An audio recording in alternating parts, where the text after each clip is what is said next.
Hola, buenas tardes. Muchas gracias, querida Alejandra Ambrosino, por tu presentación. También gracias, Laura Tarabella, por la invitación tan cálida. Felicitaciones a todos quienes organizaron y participan de este sexto Congreso Nacional de Problemáticas Sociales Contemporáneas en una universidad que quiero tanto como es la Universidad Nacional del Litoral y en esta Facultad de Humanidades y Ciencias. Para mí es un honor ser parte de este congreso.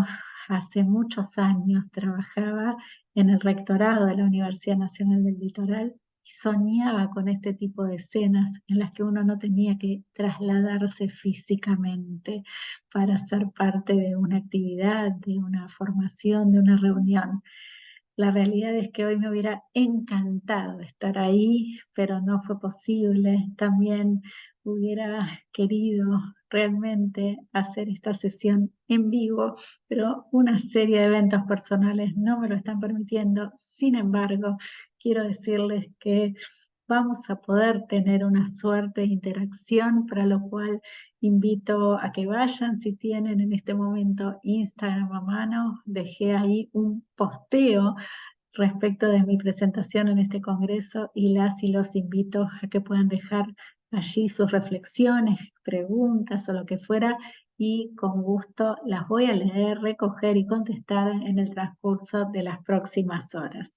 Preparé una presentación para ustedes que tiene que ver con los temas que estoy pensando en este momento, que creo que dan buena cuenta de un aspecto importante de las problemáticas sociales contemporáneas que tienen que ver con los cambios culturales, con las tendencias, con aquello que emerge en las interrelaciones entre educación y tecnologías, que es el tema al que me dedico desde hace muchísimo tiempo.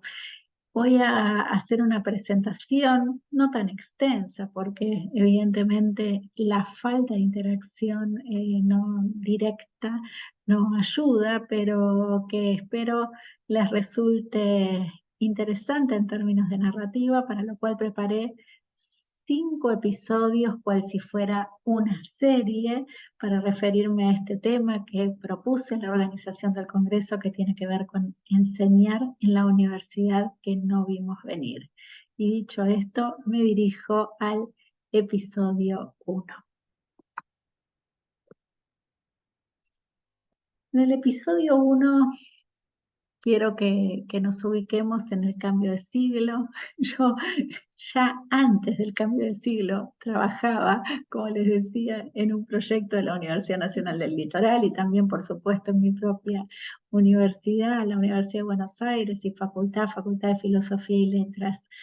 Y resulta que también hacía investigación.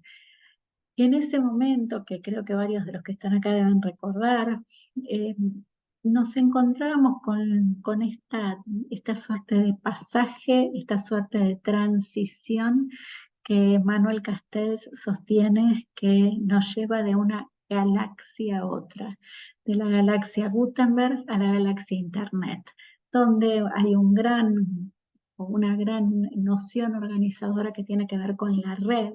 De hecho, él habla de esta entrada en la era de la información, pero también de la sociedad red.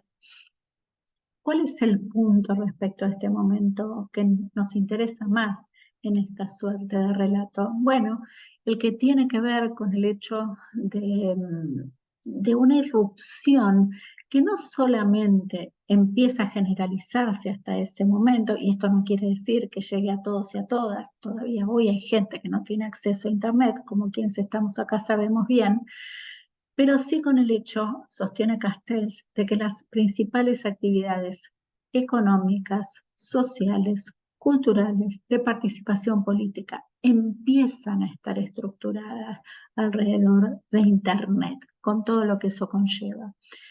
En ese momento, como les decía, era becaria de investigación, estaba encarando lo que mucho tiempo después iba a ser mi tesis de doctorado, y junto con mi querida amiga y colega Karina León, lo que hacíamos era buscar, les estoy hablando del año 1997, 1998, 1999, aquellos docentes que por decisión propia estaban no solamente al tanto de la fuerza que empezaba a cobrar Internet en nuestras vidas, sino que querían encarnar esto en sus prácticas de la enseñanza.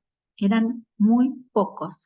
Los buscábamos y no era tan fácil identificarlos. En ese momento nosotras veníamos de una gran investigación dirigida por la que fue nuestra maestra y la de muchos y muchas aquí, Edith Litwin, las configuraciones didácticas, que buscaba buenas prácticas de la enseñanza.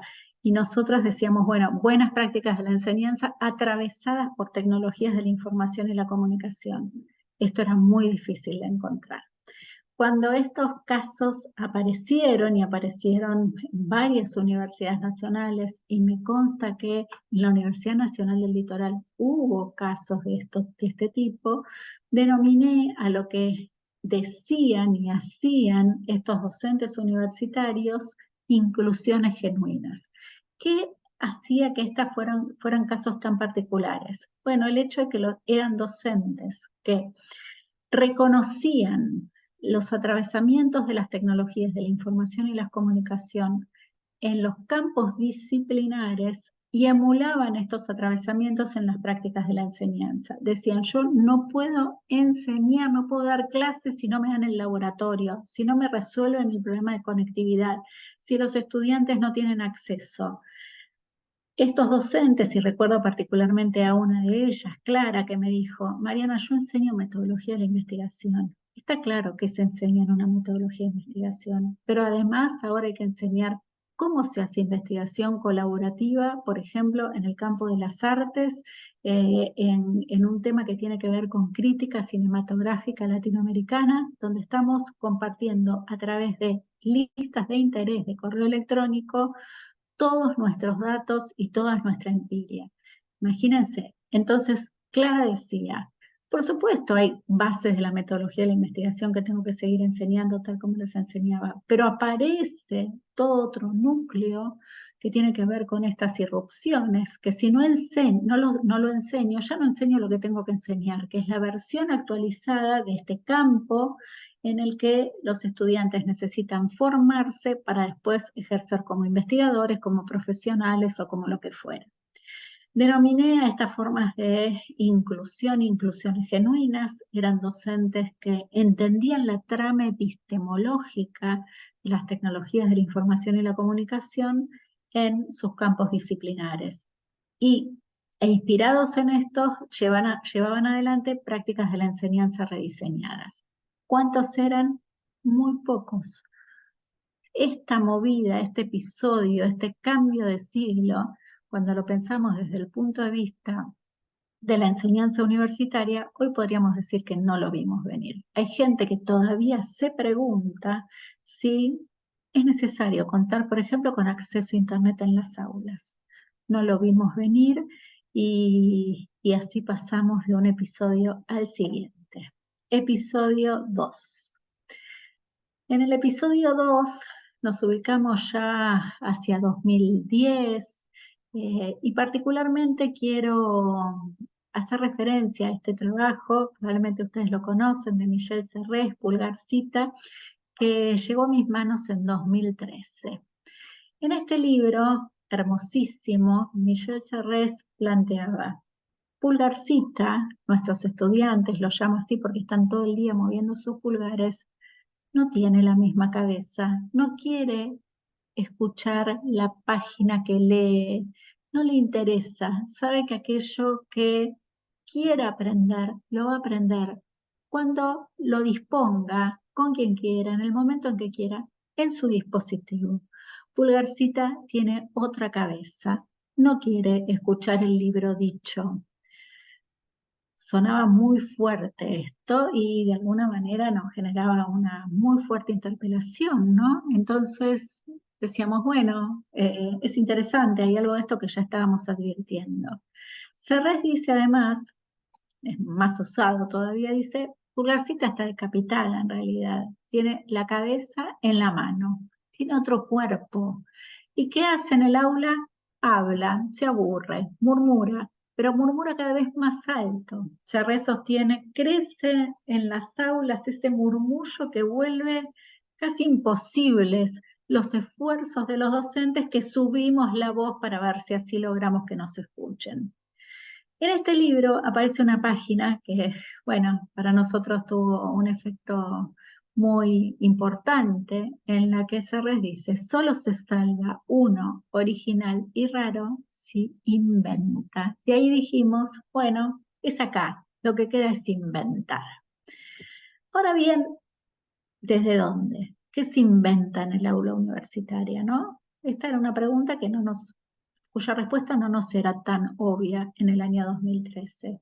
Y dijimos, vamos a empezar a inventar desde estas tendencias culturales que están emergiendo en nuestras aulas. Esto es en parte lo que recupero en mi libro, Reinventar la clase en la universidad, que después de meternos de cabeza en este tipo de enfoques, publiqué en País 2 en el año 2018. Nosotras decíamos, bueno, es evidente que en el aula hay situaciones de intermitencia online-offline. Ustedes están ahí ahora conmigo, físicamente, con Alejandra, pero al mismo tiempo están en otro lado. Y mucho más profundizado este fenómeno probablemente por el hecho de que esta es una videoconferencia y que además está grabada. Entonces, bueno, si total después la voy a poder escuchar. Ahora estoy mirando, por ejemplo, el Instagram para ver si posteo algo, pero también lo que me está llegando por WhatsApp, y también de repente me están pidiendo algo por mail, y ¿por qué no lo contesto? Toda esta situación, Zygmunt Bauman la denominó de intermitencia online-offline, estaba clara en las aulas hace una década, y nosotras nos planteamos, trabajemos con esto. También el hecho de que casi en simultáneo se empieza a dar algo que algunos autores denominan la fuerza de las combinaciones aplicadas, ¿no? Por ejemplo, esto queda grabado, alguien lo sube a YouTube, de YouTube alguien captura una pantalla y después tal vez la tuitea. No es una aplicación, no es la aplicación que yo estoy usando en este momento para hacer la grabación, son muchísimas aplicaciones combinadas cuya fuerza no sabemos hasta dónde llega. El hecho de que todo empieza a quedar documentado desde hace años, sabemos que nuestros estudiantes están sacando fotos, filmando, hacen streaming desde las aulas, a veces ni siquiera lo advertimos, pero todo esto sucede casi sin que lo reconozcamos como fenómeno, ¿no? Y nuestra posición era, bueno, ¿qué vamos a hacer con toda esta fuerza de documentación que, si la encuadráramos metodológicamente, podría tener un alcance tal vez impensado para las prácticas de la enseñanza en la universidad, o al menos a la manera de bitácoras, para decir algo? Y finalmente la fuerza de las formas alteradas, ¿no? Que empezaban a emerger en las tendencias culturales que tienen que ver fundamentalmente con los videojuegos, también con ciertas series de televisión, donde todo el tiempo se opera sobre lo temporal para alterarlo, y que nos llevó a pensar en ese momento que el lugar donde persiste lo que Edith Litwin denominaba secuencia lineal progresiva, primero esto, después esto, después esto y después esto, no decía que esto fuera bueno, simplemente lo identificaba como fenómeno propio de ciertas clases, es en las aulas, es en las aulas. Para nuestros estudiantes que llegan a la universidad, la secuencia lineal progresiva es una suerte de anacronismo. Entonces dijimos, bueno, con todo esto vamos a hacer algo distinto, vamos a hacer un ejercicio de rediseño de las prácticas de la enseñanza en la universidad. Eso nos llevó a que cuando pusimos en movimiento esto, empezaron a moverse muchas otras cosas, ¿no? Por ejemplo, partimos de la problematización indefectiblemente. Ya el centro de la clase dejó de ser la explicación del saber construido antes de que el acto pedagógico ocurra. Yo miraba el programa de este congreso y decía, bueno, acá hay problemas complejísimos, problemas importantes que tienen que ver con, por ejemplo, con lo ambiental. Bueno, ¿por qué estos problemas no son encarados desde nuestras primeras clases en una carrera universitaria? ¿Por qué no abrir el juego a que el conocimiento se construya de modo original en la enseñanza universitaria? No dejar a que esto suceda exclusivamente en la investigación. Nos llevó por este lado, problematizar, codiseñar los problemas con nuestros estudiantes y apuntar indefectiblemente, por modesta que fuera, a la construcción del conocimiento original. En la cursada tiene que suceder algo, tiene que aparecer algo que no estaba construido antes de que la cursada ocurriera. Trabajando con las tendencias culturales, haciendo que las clases fueran mucho más polifónicas, extendiendo nuestras interacciones muy por fuera del aula, porque cuando uno tiene un problema complejo tiene que hablar con un montón de gente, vincularse con otros campos, trabajar con otros profesionales. Y nuestras clases empezaron a ser muy distintas a tal punto que tuvimos que documentarlas, reconstruir marcos analíticos con esto, que creemos que son los que una didáctica contemporánea requiere, y hacer este ejercicio permanentemente público para decir, ojo, que necesitamos ayornar todos los marcos de la enseñanza universitaria para que se vuelva más contemporánea y por eso mismo más inclusiva. ¿Qué nos pasa con esto? Bueno, nos pasa que esta idea de invención todavía pareciera que no la vemos venir. Pareciera que nos cuesta, ¿no? Pensar una universidad que pueda abrazar las problematizaciones y vaya más allá de esta transmisión de saberes construidos antes de que el acto pedagógico ocurra, antes de que nuestros estudiantes vengan a clase y construyan ahí algo que puede y necesita en este momento de la historia aproximarse por lo menos a lo original. Y con esto nos vamos al episodio 3. Y les pregunto, y me pueden contestar ahí en el posteo de Instagram también si quieren dejar alguna rememoración. ¿Qué estaban haciendo en enero de 2020? ¿Se acuerdan qué estaban haciendo en enero de 2020 mientras se escuchaba por ahí murciélago, Wuhan, China, virus, acá no va a llegar?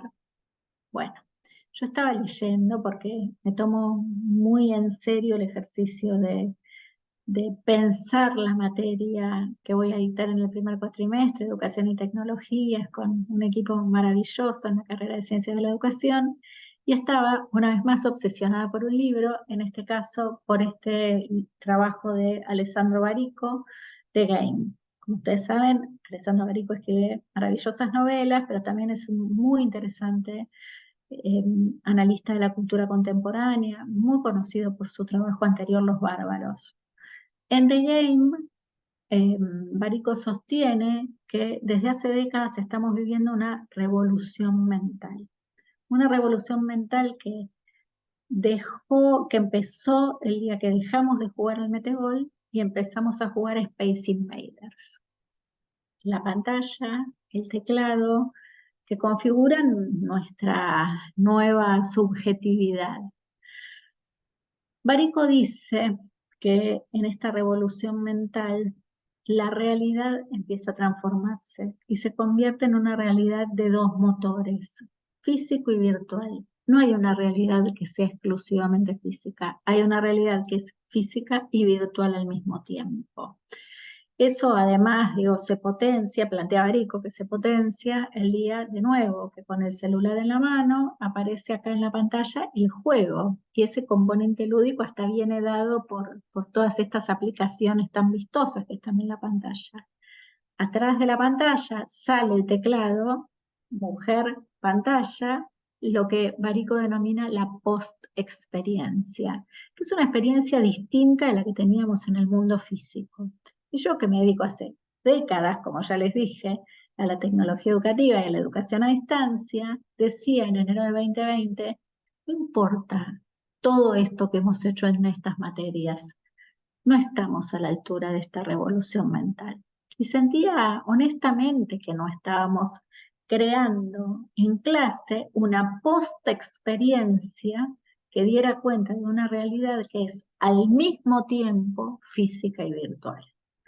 Bueno, muchas digresiones, pero ahí llegó y ahí tuvimos claro lo que se venía, una pandemia que es una situación tremenda para la humanidad, con más de 6 millones de muertos. Hay quienes dicen, como Daniel Feuerstein, este investigador argentino, que la diferencia entre una pandemia como la de COVID-19 y otra que arrasa con millones decenas de millones o centenas de millones de personas es la letalidad del virus. Y que a diferencia de lo que solemos creer, COVID-19 no fue tan letal. Pero lo que muestra es que no estábamos preparados. Y esto también conecta con qué tipo de conocimiento creamos, qué anticipaciones generamos, cómo pensamos el futuro. Pero bueno, en ese momento lo que nos llegó es una tremenda conmoción, yo digo mi peor pesadilla, ¿no? La de todos nosotros, calculo, las aulas vacías, de un día para otro, en el marco del aislamiento social preventivo obligatorio, nos dijeron las facultades se cierran y no se puede volver a entrar, con todo lo que eso significó. Nosotras nos dedicamos a estudiar a la manera de manera con muchísimo trabajo empírico, lo que sucedió en los años de pandemia, y quiero contar algunas recurrencias porque me parece importante comprenderlas en el marco de este episodio, ¿no? Lo que primero vimos, y digo, para mí es una nota muy interesante en el marco de la desgracia, es que en la pandemia se producen unas alteraciones muy fuertes que remiten a aquellas dimensiones que en general solemos decir que no nos permiten rediseñar las prácticas de la enseñanza en la universidad. Se altera el espacio, de hecho, dejamos de enseñar en un auditorio como el que ustedes están ahora, las aulas cerradas. Quienes se dedican a rediseñar prácticas de la enseñanza hace años que sostienen que es necesario rediseñar los espacios para hacerlos mucho más potentes para el aprendizaje de lo que son. Se altera el tiempo. En nuestra investigación, el tiempo es la dimensión más alterada, de acuerdo con testimonios de muchísimos docentes y estudiantes como ustedes. La gente dice el tiempo se sobrecargó, se solapó, se desmaterializó, se diluyó. Un estudiante dice se pegoteó. Y de nuevo, el tiempo suele ser una de las condiciones más obstaculizantes a la hora de pensar el rediseño de las prácticas, entre otras cosas porque siempre vamos a toda carrera y en general superficialmente. Se alteró el currículum y que todo el mundo estuvo de acuerdo, dijo, no, cambiaron las condiciones, todo esto no se puede enseñar. Pero tampoco se podía enseñar antes de la pandemia. Y hubo un gran consenso nacional y en la región, en todos los niveles del sistema, respecto de que era necesario poder priorizar en términos del currículum. Para mí fue una gran noticia. Hace años que vengo sosteniendo que tenemos que ir a versiones más minimalistas del currículum y entonces decir, bueno, ¿qué de todo esto tenemos que enseñar, podemos enseñar? También nos pone en una escena muy, muy potente a la hora de discernir qué iba a suceder de ahí en más. Y se altera la evaluación, evidentemente, con la imposibilidad de generar un control físico cercano, gran parte de lo que se evaluaba pierde sentido. Finalmente queda claro, se vuelve evidente, lo cual es una gran noticia. Y la gente dijo, bueno, esta evaluación ya no la puedo tomar más. No, no se puede tomar más. Perfecto. Uno podría decir que con estas alteraciones de espacio, de tiempo, de currículum, de evaluación, entre otras, bueno, teníamos como una gran revolución pedagógica en ciernes. No tanto. En la primera etapa de 2020, lo que prima es la puesta a disposición, decir, bueno, mandemos cosas, subamos cosas a los campus. Resulta, y me imagino que seguramente en el litoral, que tantos esfuerzos hizo desde hace tanto tiempo para tener campus virtuales, me siento parte de esos esfuerzos, hubiera gente que en marzo de 2020 decía, pero como tenemos aulas virtuales, sí, hace 20 años que tenemos aulas virtuales. Bueno, sin embargo, mucho de esto, de nuevo, es subamos explicaciones, tareas, actividades, ejercicios, después evaluaciones, mandemos cosas. La subiste, la bajaste, me la pasás, no la... Es como el signo de la época. Y no configura una gran propuesta didáctica. Hay muchos entrevistados que dicen, bueno, pensamos que iba a ser poco tiempo, eh, pensamos que iba a durar 15 días, lo hicimos de un día para otro, no tuvimos la preparación necesaria. Perfecto. Sin embargo, esta es como una de las marcas que vemos, por lo menos en el orden de todas las universidades que estuvimos analizando. Sobre todo en la segunda mitad de 2020, de nuevo, lo que se destaca cuando las condiciones lo permiten, no siempre lo permiten, es un énfasis puesto en lo sincrónico, ¿no? Eh, si hay un sincrónico, hay un encuentro sincrónico, entonces hay una clase. Y vos decís, pero ¿cómo? Si estabas mandando cosas desde hace un mes, no, bueno, pero ahora finalmente estamos en clase. Y lo que sucede en estas clases, en muchos casos, es esto, ¿no? Reaparece lo que en la década de 1970 en la televisión educativa se denominaba el busto parlante, la cara que habla. Un modelo que teníamos que abandonar antes de que la pandemia empezara, ya lo sabíamos. Y sin embargo, acá es donde se pone todo el énfasis en situaciones también un poco absurdas, ¿no? Gente que decía, por ejemplo, yo daba 4 horas de teórico, ahora voy a dar 4 horas de sincrónico. Bueno, rarísimo. Pero todas cosas que hemos escuchado y que hemos vivido, que nos han atravesado. Probablemente lo más interesante empieza a pasar en 2021, cuando empieza a haber una vuelta parcial a las aulas, en algunos casos en los laboratorios, en las situaciones más vinculadas al trabajo de campo, en situaciones de intermitencia, se abre pero se cierra, o de números más pequeños que estudiantes, porque ahí es donde se empieza a jugar una cierta experimentalidad que tiene que ver con decir, hagamos otra cosa, hagámoslo distinto y veamos qué pasa, y hagámoslo distinto sobre la base de todo lo que aprendimos. Lo cual es bien interesante desde el punto de vista de las posibilidades de rediseñar estas prácticas de la enseñanza que tenían una marca fuerte, hegemónica, vinculada a la transmisión, la aplicación y la verificación.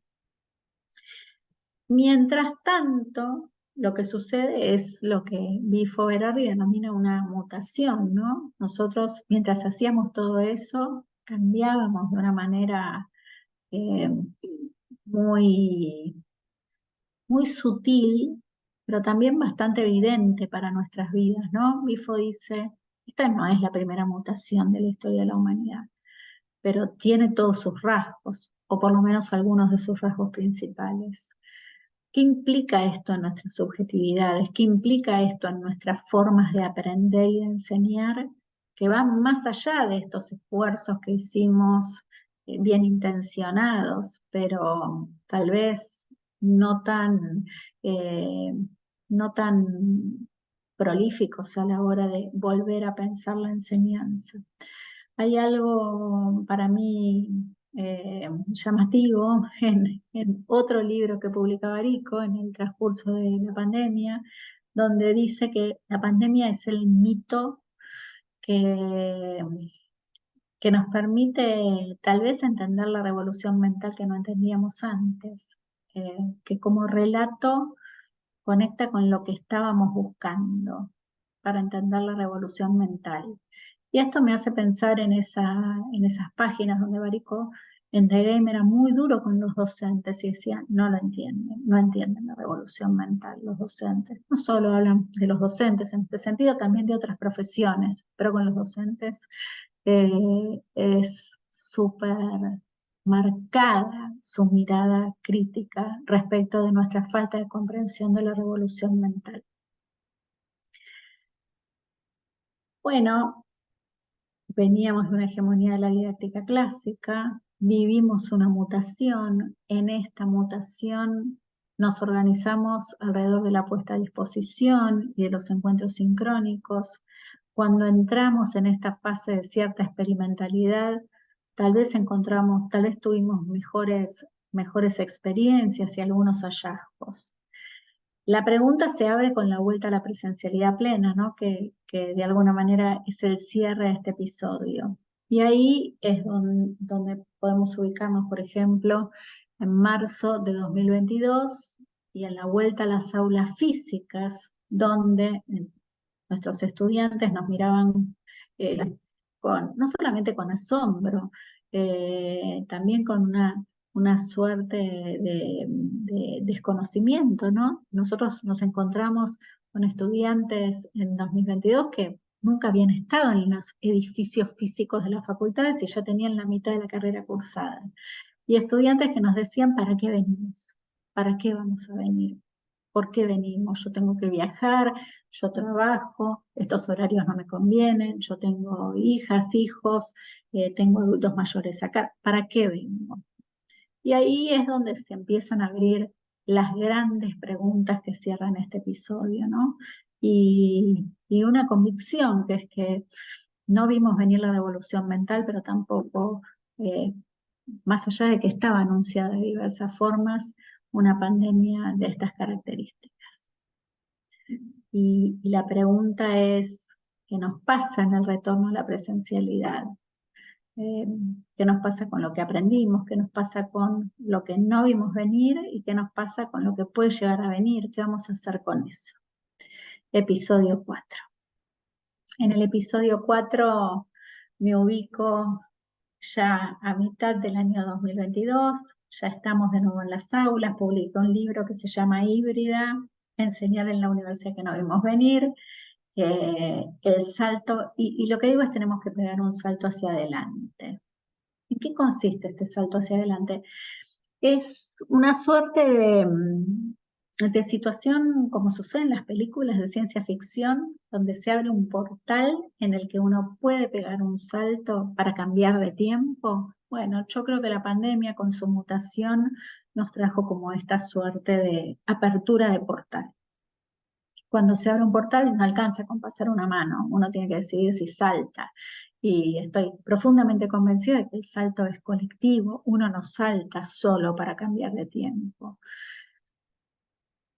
Y la pregunta es, ¿qué nos pasa con esta vuelta a las universidades, ¿no? Más allá de los esquemas de 70-30 que estaban en la normativa previa a la pandemia, más allá del 50-50 que nos habilitan los sistemas de educación a distancia, ¿qué nos pasa con la posibilidad de construir una universidad más contemporánea?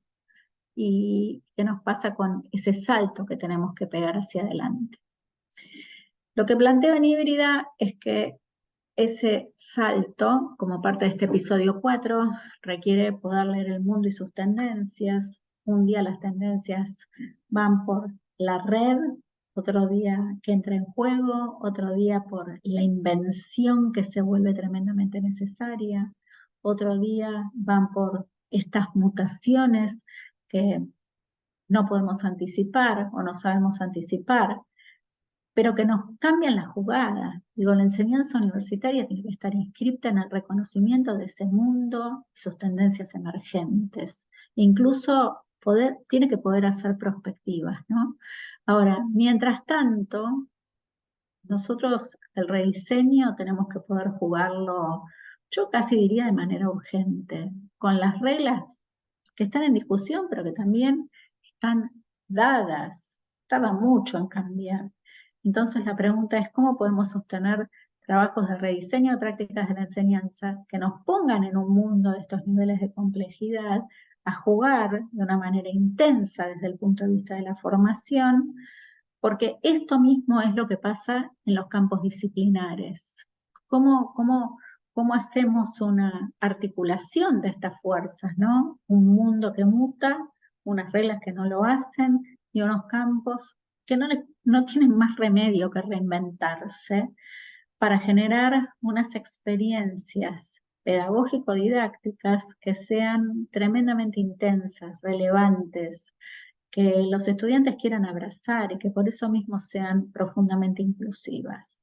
Y acá una de las claves que recupero de otro episodio tiene que ver con el codiseño, tiene que ver con la posibilidad de pensar que nuestros estudiantes tienen voz a la hora de decir qué prácticas de la enseñanza quieren vivir. Tengo la sensación de que les hemos preguntado muy poco qué les pasó durante la pandemia, cómo la vivieron, qué les pasó con el aprendizaje, por qué en algunos casos pudieron aprobar muchas más materias que en toda su experiencia anterior.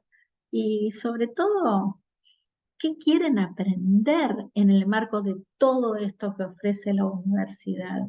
Porque esto es potente para sus vidas, porque lo es para sus ganas de transformar el mundo, porque lo es para sus deseos de quedarse en la universidad. Y eso no quiere decir que no enseñemos lo que tenemos que enseñar. Eso quiere decir que dentro de ese quantum inmenso de lo que tenemos que enseñar, hay algunas decisiones que podemos tomar conjuntamente. Por supuesto, hay situaciones que, otras dimensiones que pueden ser incluso más osadas, pensar que todo se puede hackear, pensar que podemos generar experiencias que estén mucho más allá de discutir 100%, 70-30, 50-50, y empiecen a comprometerse, por ejemplo, con transformaciones que suceden siempre afuera de las aulas y nunca adentro. Bueno, esas son formas más propias del hackeo.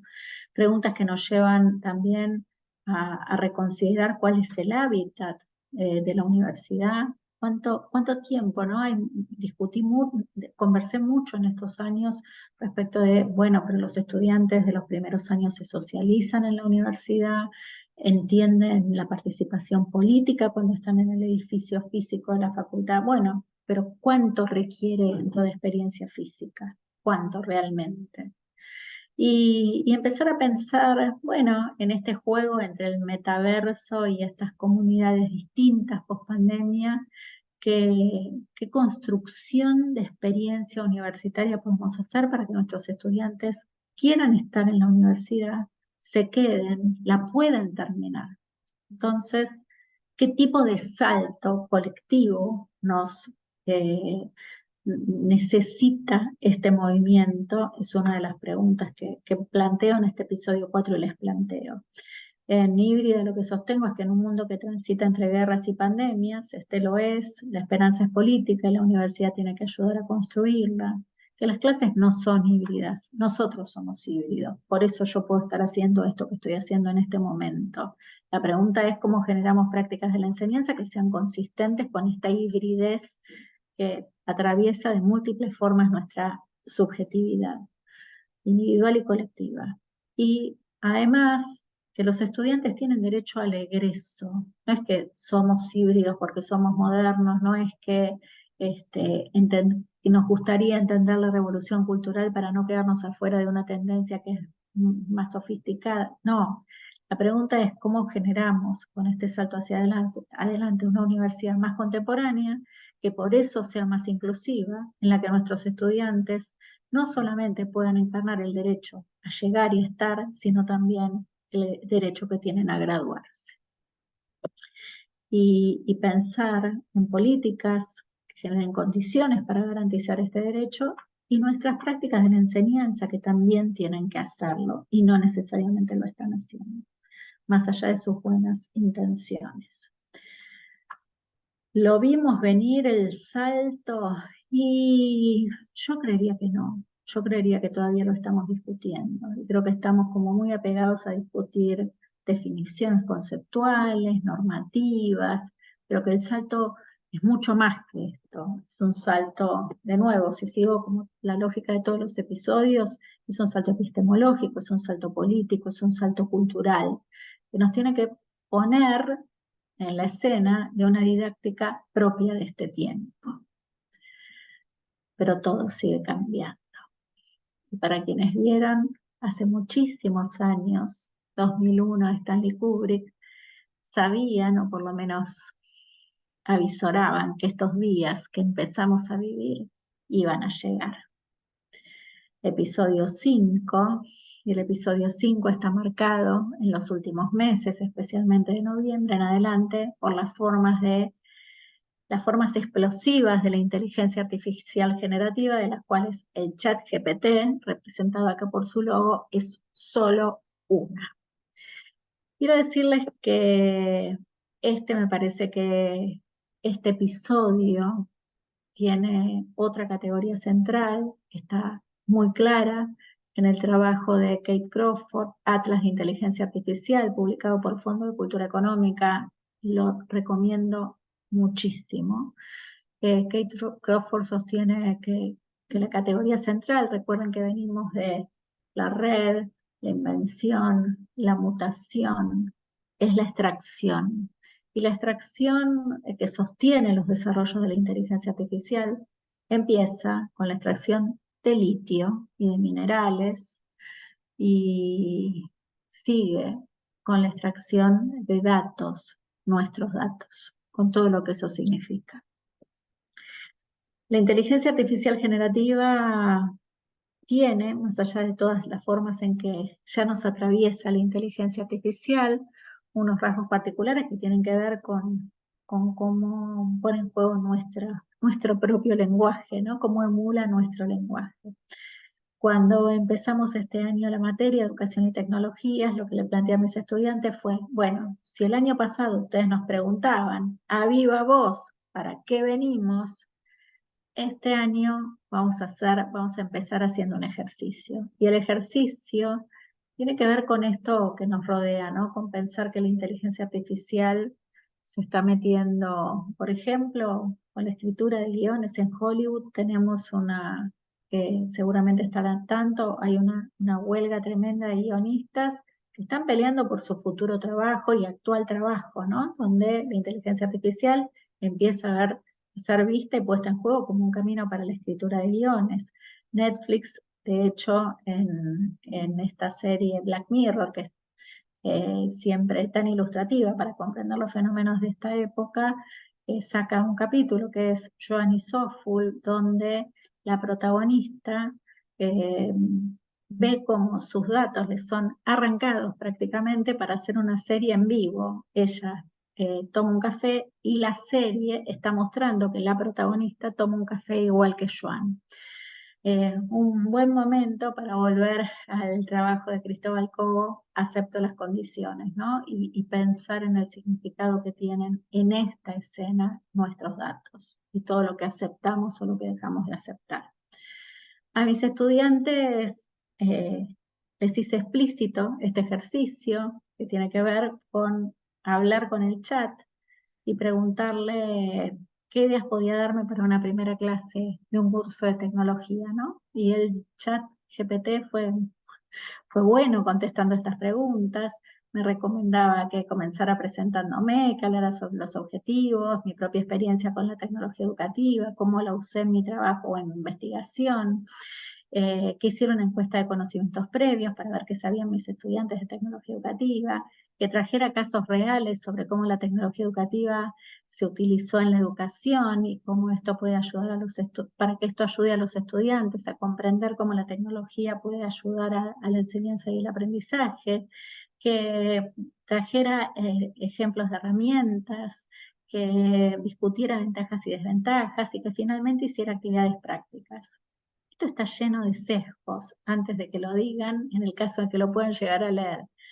Sin embargo, no está tan mal respecto de una potencial evaluación en cualquier curso promedio de tecnología educativa. Después le pregunté al chat una pregunta que a nosotros nos suele quitar el sueño, ¿no? Y si es que hay que dar una definición de tecnología educativa en la primera clase, nunca la hemos dado, pero en 2023 el chat la dio, dijo que sí, que le parecía que era importante dar una definición y compartió su propia definición.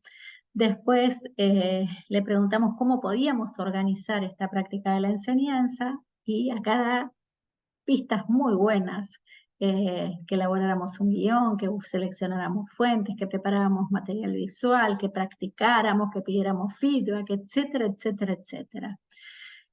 Entonces, la pregunta que les hicimos a nuestros estudiantes después de haber hecho explícito esto es, ustedes se preguntaban para qué tenían que venir, la pregunta es para qué tenemos que venir nosotras, porque en cualquier ejercicio en el que un estudiante decida preparar una materia durante 4 meses seguidos sin ir a clase con cualquiera de estas versiones de la inteligencia artificial, lo más probable es que pueda aprobarla, habida cuenta de las evaluaciones que tomamos.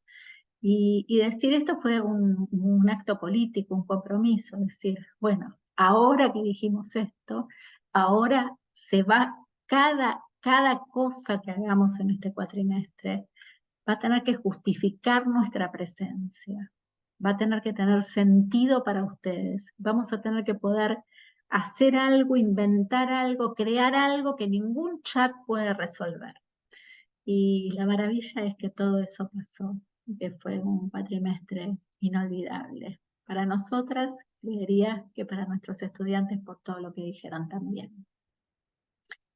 Hay una serie, otra serie, de Last of Us, que refiere a una pandemia súper agresiva, una pandemia por infección de hongos. Su protagonista Ellie, de Last of Us, la última de nosotros, en un episodio lindísimo, es invitada por una de sus amigas a un lugar que funciona como una suerte de lugar de las maravillas. Cuando Ellie llega a la puerta del centro comercial, como ustedes pueden ver acá, que está devastado, saqueado por los hongos, se para y dice, es lo más lindo que vi en mi vida. A veces tengo la sensación de que tenemos que poder hacer como esta suerte de ejercicio de toma de conciencia, ¿no? Temo que nuestras aulas, que todos sentimos que tuvieron su momento tan hermoso en algún momento de nuestra historia, hoy podrían ser como esta suerte de centro comercial. Y no nos tiene que pasar esto. Tenemos nuestra defensa de la educación pública, nuestra defensa cabal en este momento de nuestra historia de las universidades públicas, tiene que ver con poder transformarlas, inscribirlas en nuestro tiempo, que es un tiempo de pospandemia, que es un tiempo de extracción, que es un tiempo donde las expulsiones, como diría Sassen, siguen siendo tan profundas. Y transformarlas es una apuesta política colectiva de defensa. Quiero decir que como me ponía muy triste la foto de Eli ahí en el centro comercial y no quisiera cerrar con esta nota en baja, le pedí a la inteligencia artificial también que me inventara un lugar, que diseñara, que creara un lugar más lindo para Eli. Y Dali me ayudó con esta imagen en un lugar verde, sin hongos, donde Eli puede reconfigurar volver a hacer su vida. Este episodio para mí cierra con una invitación, que es una invitación a que todos nosotros reconozcamos que esta vez no vamos a poder decir que no la vimos venir, porque estaba en 2001, en el año 1968, pero además porque la estamos viendo venir, ¿no? Y lo que nosotros queremos es una universidad esperanzadora, que construya esperanza, que cuide de matriz colectiva, que sea sustentable, que, que ofrezca unas propuestas de educación digna, que sea feminista, donde lo artificial se articule con lo humano, donde se proteja el ambiente en contra de las políticas extractivistas, donde lo local sea valorado y donde la inclusión sea la bandera. Estamos en un momento muy complejo desde el punto de vista de las tendencias emergentes. Flavia Costa dice que este es nuestro momento de la historia en el que estamos entre dos accidentes, el accidente de la pandemia y el accidente de la irrupción de la inteligencia artificial generativa. Tremendo momento de la historia para enseñar. Mientras planteaba esta imagen con estas orientaciones que son fundamentalmente políticas, PowerPoint me sugirió este fondo que ven con esta suerte de imagen que nunca hubiera elegido, pero la dejé porque es algo de lo que tenemos que no solamente tomar nota, sino también poder tomar conciencia, decir qué vamos a hacer con esto que emerge a medida que trabajamos, a medida que hablamos, a medida que vivimos.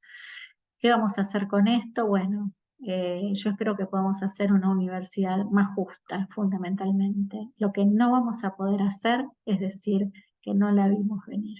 Muchísimas gracias por invitarme, muchísimas gracias por tenerme acá. Es un honor ser parte de este congreso. Un gran abrazo, Alejandra, a todos mis colegas y los leo en las redes. Muchos, muchos cariños.